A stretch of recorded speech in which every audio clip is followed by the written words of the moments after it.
በሰሜን ኢትዮጵያ ጦርነት ከህወሓት ጎን ሳይሆን ከፌደራል መንግስቱ ጋር ተሰልፈው የተዋጉት ሌተናንት ጄኔራል ዮሐንስ ገብረ መስቀል በጦርነቱ መሳተፍ ያለ ጸጸትም ይቅርታም አልጠየቅም ብለዋል። ከሰሞኑ በመገናኛ ብዙሃን ላይ ደጋግመው የሚታዩት እኚህ መኮንን ባለፈው ሳምንት በነበራቸው ሌላ ቃለ ምልልስ ደግሞ የኤርትራው ፕሬዝዳንት ኢሳያስ አፈወርቂ ጠቅላይ ሚኒስትር አብይ አህመድ እጃቸውን ሊሰጡ ይችላሉ ሲሉ መናገራቸው አይዘነጋም።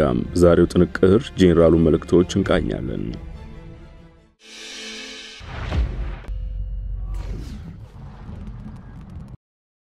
ለሁለት ዓመት በዘለቀው የሰሜን ኢትዮጵያ ጦርነት ሁሉም ተፋላሚ ኃይሎች የጦር ወንጀል መፈጸማቸውን ከሀገር ውስጥ የኢትዮጵያ ሰብአዊ መብቶች ኮሚሽን ኢሰመኮ አንስቶ እስከ ዩናይትድ ስቴትስ አሜሪካ ስቴት ዲፓርትመንት ድረስ አረጋግጠዋል። ጦርነቱ ሳይጠናቀቅ በፊት የአፍሪካ ህብረት የቀንዱ ልዩ መልእክተኛ ኦሉሴጉን ኦባሳንጆ ለፋይናንሻል ታይምስ በሰጡት ቃል ከግማሽ ሚሊዮን በላይ ወይም 600,000 ገደማ ሰዎች መሞታቸውን ገልጸው ነበር።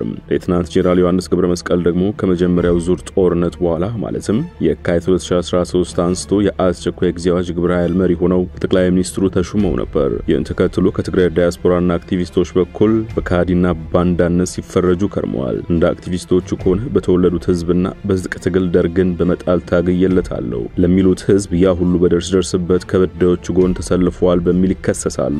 እርሳቸው ግን ይህን አይቀበሉትም። አመኘበት ባደረኩት ነገር አልጸጸትም ይቅርታም አልጠየቅም ባይ ናቸው። ጦርነቱ በእርሳቸው አገላለጽ ነገሩ በአንድ ግለሰብ የሚቆም አልነበረም። ሐሳብ ከመስጠት ለሚናም አልነበረኝም ባይ ናቸው። ከአሃዱ ጋር ባደረጉት ቆይታ የትግራይን ህዝብ ካጠቁት ኃይል ጋር ሆነው ስለተሰለፉ በማህበረሰቡ ዘንድ ቅሬታ ተፈጥሯልና ይህስ አይጸጽቶትም ወይ የሚል ጥያቄ ቀርቦላቸዋል። ለዚህ በሰጡት ምላሽ ይህ በሚዲያ አይፈታም፣ ይልቁንም እስቲ ትግራይ እንሂድ፣ ህዝቡ ጋር እንቅረብ፣ ከዛም ወደ ፍትህ እናምራ ይላሉ።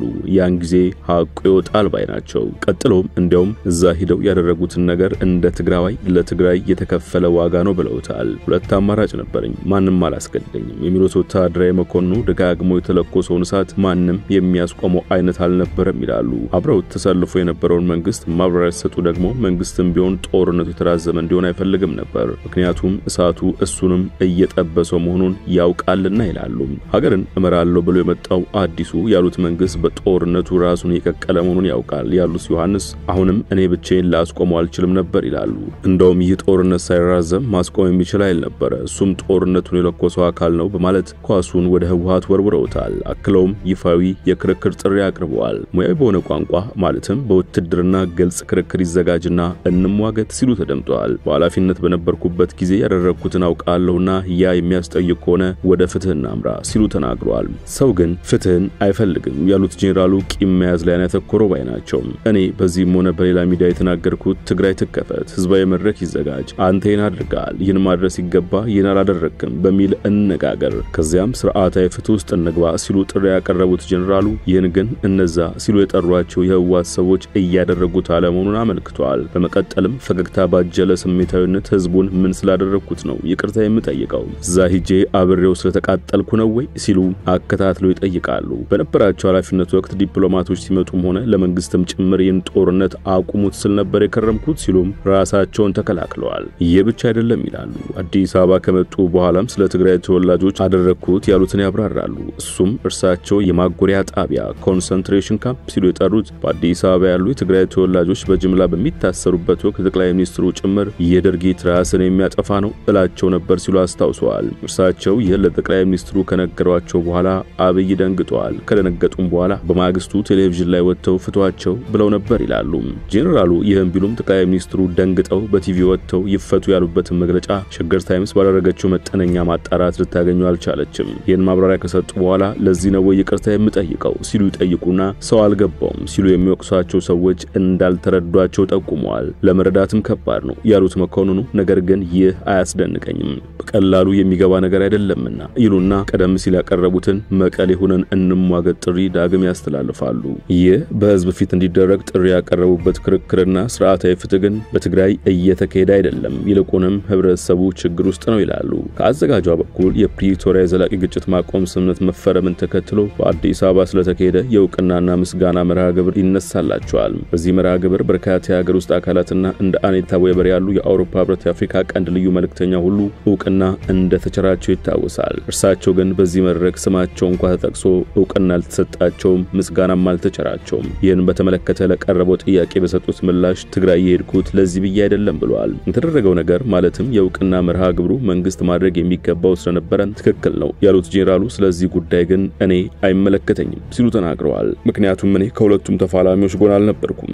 በርግጥ በተግለቁ መና ከፌደራሉ መንግስት ጋር ልሆን ይችላል፣ ግን ሐሳቤ የት ነበር ሲሉ ይጠይቃሉ። የተሸለሙት ሰዎች እኮ እውቅናውን ያገኙት ጦርነት ያስፈልጋል ስላሉ ጦርነቱን ስለባረኩ አይመስለኝም ብለዋል። ግዳጅ ነበር፣ ለተወጡት ግዳጅ ነው እውቅናው የተቸራቸው። ይህ ደግሞ ያለ ነገር ነው ይላሉ። የኔ ትጥቅ ሐሳብ ነው ያሉት ጄኔራሉ ከሲቪሎች ጋር ሜዳቸውን ያስታውሳሉ። ጄኔራሉ በዚህ ቃለ ምልልሳቸው ሐሳብ ነው ትጥቄ ሲሉ ቢደመጡም ከአንድ ሳምንት በፊት በሰጡት ቃለ ምልልስ ግን ህወሓት ከሻቢያ ጋር ወግኖ ጦርነት ከከፈተ የፌደራሉ መንግስት ባይጠራኝ እንኳን ሄጄ ዘምታለሁ ሲሉ መናገራቸው ይታወሳል። ይህ በእንዲህ እንዳለ በሰሜን ኢትዮጵያው ጦርነት ዝምታን መርጠዋል የሚባሉት በትግራይ አክቲቪስቶች አገላለጽ ከፌደራሉ መንግስት ጋር ወግነው ተሰልፈዋል በሚል የሚተቹት ጄኔራል ሳሞራ ዮኑስ ከሰሞኑ ለተሰራጨባቸው መረጃ ምላሽ ሰጥተውበታል። የቀድሞ የኢትዮጵያ መከላከያ ሰራዊት ጠቅላይ ኤታማዦር ሹም የነበሩትና በጡረታ የተሰናበቱት ጄኔራል ሳሞራ ዮኑስ ዳግም ወደ መከላከያ ሰራዊት ተመልሰዋል። መከላከያ ውስጥ ኃላፊነት ተሰጥቷቸዋል። ከጄኔራል ዮሐንስ ገብረ መስቀል ጋር በመሆን አፋር የሚገኝ ጣቢያ አስተባባሪ ሆነው ተመድበዋል የሚሉ መረጃዎች በማህበራዊ መገናኛ ዘዴዎች ላይ ሲሰራጩ ነበር። በሌላ በኩል ደግሞ ከጤናቸው ጋር በተያያዘ ምንጫቸው ያልታወቀና ያልተረጋገጡ መረጃዎች ሲሰራጩ ነበር። ጄኔራሉን በዚህ ጉዳይ ዙሪያ ለሀገሩ ዜና ምንጮች ምላሻቸውን ሰጥተዋል። ጄኔራል ሳሞራ ዮኑስ የተወራው ወሬ ነጭ ውሸት ነው፣ የሶሻል ሚዲያ ተካታይ ቁጥር ሰብስክራይበር ለማብዛት እየተፈበረከ ነው ሲሉ አጣጥለውታል። የቀድሞ ኤታማዦር ሹም አክለውም በመከላከያ የተሰጠኝ ኃላፊነት የለም፣ ትግራይ ላይ የእርስ በርስ ጦርነት እንዳይፈጠር እንጂ ተጨማሪ ግጭት እንዲለኮስ የሚሰራ ሞራል የለኝም ሲሉ ተናግረዋል። በመሃል ሀገርና በህወሓት ሰዎች መካከል እንዲህ አይነት ጦርነት አዘል ምልክቶች ቢተላለፉም የትግራይ ህዝብ ግን ጦርነት ይቀሰቀሳል በሚል ፍራቻ ዝግጅቶችን እያደረገ መሆኑ የተሰማው ባለፈው መጋቢት ወር ነበር። ቢቢሲ በወቅቱ ያሰራጨው ዘገባ ለዚህ ማኝ ይሆናል። ጫማ በመጥረግ ህይወቱን የሚመራውና እድሜው በሃያዎቹ የሚገመተው ተስፋዬ ገብረጊዜ ወጣቶች ግጭት ሰልችቷቸዋል ሲል ተናግሯል። በጦርነቱ ወቅት ብዙ ሰዎች የመዋጋት ፍላጎት ነበራቸው፣ አሁን ግን ተሰላችቷል። አትክልቶችን በመሸጥ የምትተዳደረውና እድሜዋ በ50ዎቹ የሚገመተው ሃይማኖት ገብረ ማርያም ደግሞ በ2013 የትግራይ ጦርነት ከተቀሰቀሰ በኋላ ሁለቱ ልጆቿም በትግራይ በኩል ጦርነቱን መቀላቀላቸውን ትናገራለች። ሴት ልጄ በሰላም ስትመለስ ወንድ ልጇ ደግሞ የአካል ጉዳት አጋጥሞታል። ወደ ጨለማው ዘመን መመለስ እንደማትፈልግ የምትገልጸው ሃይማኖት አሁን ያለው ሁኔታ በጣም አሳሳቢ ነው ስትል ትናገራለች። አሁን የምንኖረው ካለፈው ጦርነት ቁስልና ጠባሳ ጋር ነው። ዳግመኛ እንባችንን ማፍሰስ አንፈልግም። ጸጋነሽ ካሳ በማዕከላዊ ትግራይ ሽሬ የምትኖር የቀድሞ ታጋይ ስትሆን በጦርነቱ ወቅት እግሯ ክፉኛ ቆስሏል። አሁን በክራንች የምትራመድ ሲሆን በቋሚነት ሕክምና ማድረግ ያስፈልጋታል። ጦርነት ቤተሰቤን አቃውሶታል ትላለች። የአካል ጉዳተኛ ነኝ፣ የቤተሰቤ ኢኮኖሚ ላሽቋል፣ ያንን እንደገና ማየት አልፈልግም። በድንኳን ውስጥ የሚኖሩ ተፈናቃዮች ወደ ቀያቸው እንኳን አልተመለሱም። አክላም ማንም ሰው ሌላ ዙር ጦርነት ማስተናገድ አይችልም ብላለች። የትግራይ ክልል ጦርነቱ ካስከተለው አስከፊ ጉዳት ሙሉ በሙሉ አላገገመም። ወደ 1 ሚሊዮን የሚጠጉ ተፈናቃዮች አሁንም ወደ ቀያቸው መመለስ አልቻሉም። አንዳንድ ቁልፍ መሰረተ ልማቶች፣ ትምህርት ቤቶችና የጤና ተቋማትን ጨምሮ ገና አልተጠገኑም። በክልሉ ዋና ከተማ መቀሌ በግልጽ የሚታይ ጭንቀት ቢኖርም መደበኛ ህይወት ግን ቀጥሏል። ንግዶችና ሱቆች በመደበኛነት እየሰሩ ናቸው። እንዲሁም በጎዳናዎች ላይ ብዙ ጸጥታ ኃይሎች አይታዩም። ነገር ግን በአፍሪካ አስከፊ ከሚባሉ መካከል አንዱ የሆነውን ጦርነት በቅርቡ ያስተናገደችው ከተማ ነዋሪዎች ያንዳንዱ እንቅስቃሴና መግለጫም በንቃትና በቅርበት ይከታተላሉ። ምንም እንኳን ህብረተሰቡ እንዲህ ያለ ጭንቀት ውስጥ ቢሆንም ከህወሓት ጋር አሊያም ከኤርትራ ጋር ሌላ ግጭት ይቀሰቀሳል የሚለው ፍራቻ ስጋትን አንብረዋል። በመሃልም ሆነ በመቀሌ የሚሰራጩት ትርክቶችም ይህንን መላምት የሚያጠናክሩ መሆናቸውን አስተያየት ሰጪዎች እየተናገሩ ነው። ዛሬ አሰናዳነው ጥንቅር በዚሁ ቋጨን። ስትከታተላችሁን አመሰገንን። ጤና ይስጥልን።